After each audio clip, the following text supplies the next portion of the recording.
No, absolutely. We'll get by. We'll get smart enough. We're already seeing the pushback now in a lot of ways. A lot of this focuses on what we've done in education. Why didn't we have these fights 30 years ago? And the answer is we knew too much about our own history. I mean, I just pulled some things.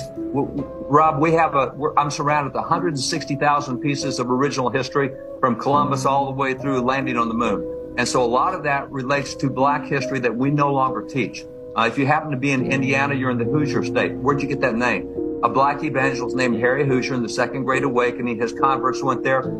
How many people who live in Indiana know that they're named after a black evangelist? Probably very few. How many know that the guy who brought an end to the American War for Independence, according to Lafayette, is a black double spy named James Armistead, who brought the war to an end? Without that, it might have gone much longer. Who knows that so many of the heroes we had in military battles, like the Battle of Bunker Hill, was a black hero named Peter Salem, another one named Salem. But we just don't know that anymore. Amazing. We don't know the first black man to receive a degree of higher education in America, which, by the way, was a soldier under George Washington, was a Minuteman in Massachusetts. There's so many things that go back. That's amazing. Even just one more example.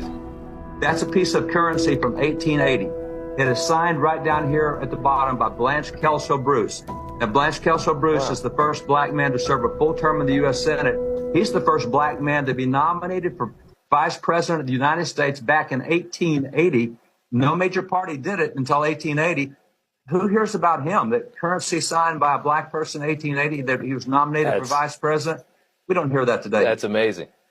You don't hear that. You don't hear any of that. And our education is terrible in this country. But we got to get rid of the teachers' unions, and maybe these kids will learn something in school. David Barton, we appreciate you coming on. That was really good. Thank you so much. You made me feel better. And I'm from Indiana, and I didn't know that story, so I learned something too. Thank you, sir. Great. Thanks, Rob.